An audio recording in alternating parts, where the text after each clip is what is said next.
طيب كنا اتكلمنا عن الشخصية النرجسية وعرفناها في الدليل التشخيصي الامريكي الدي اس ام 5، وعرفنا العلامات اللي بنقدر نحدد بيها الشخص ده نرجسي ولا لا.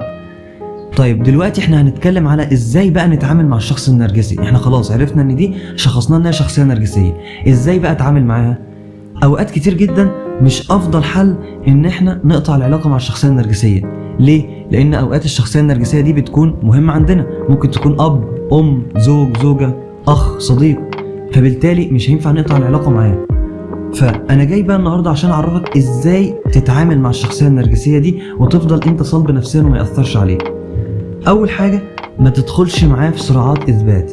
احنا كنا اتكلمنا على ان الشخصية النرجسية دايما شايف نفسه صح، وهو بيرمي المبررات واللوم على كل اللي حواليه.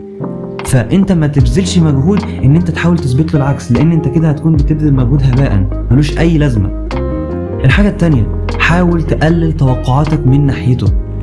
لما تتوقع من الشخص النرجسي حاجة كبيرة ان هو يتعاطف معاك او انك انت مثلا تصعب عليه او يقدرك وانت ما تلاقيش ده، فالتوقع ده بيتعبك انت نفسيا. لا، انت لازم تقلل توقعات. ليه؟ لان تقليل التوقعات هيقلل الصدمة طبيعي. الحاجة الثالثة، ما تحاولش تيجي على نفسك علشانه. ما تقللش من نفسك او تبذل مجهود زيادة عن اللزوم علشانه، لان هو مش هيقدر ده. فانت مش هينوبك غير التعب النفسي والاجهاد، وان انت كمان هتتصدم لانك انت بذلت مجهود كبير علشانه وهو مش قدر ده، وبالعكس هو كمان شايف ان انت اللي عملته ده حق مكتسب، انت كنت لازم تعمل كده ومش كفاية. فما تحاولش تقلل من نفسك او تيجي على نفسك علشانه. افتكر دايما ان الشخصية النرجسية دايما بتشوف نفسها فوق الكل وعايزة تتعامل معاملة خاصة. انت ما تدلوش ده، ما تعاملوش معاملة خاصة، عامله كأي شخص عادي. حط حدود نفسية وعاطفية معاه. يعني ايه؟ يعني ما تخلوش يتجرأ عليك زيادة عن اللزوم. لا، انت حاطط حدود نفسية، هتعامله معاملة جافة شوية، معاملة شبه رسمية مهما كان مين الشخص ده في حياتك. بس انت حاول تعامله معاملة رسمية بحيث ما يقدرش ياخد الجراءة ان هو ممكن يقل منك او يجي عليك.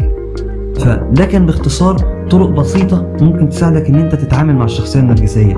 وانا كنت قلت ان احنا ممكن نعمل سلسلة نتكلم فيها عن اضطرابات الشخصية، فده لو شيء عجبكم ممكن تكتبولي في الكومنتس او تراسلوني على اي نوع اضطراب الشخصية اللي انتوا حابين ان احنا نتكلم عنه الفيديو الجاي. فما تنساش بقى تعمل لنا فولو ولايك على الفيديو ده، وحاول تشير الفيديو لاكبر عدد ممكن من الناس، علشان فعلا الشخصية النرجسية بقت منتشرة جدا وفي ناس كتير جدا عندها مفهوم خاطئ عنها. ودايما افتكر ان في مساحة نفسية بنقولك استمتع بوقتك يا صديقي.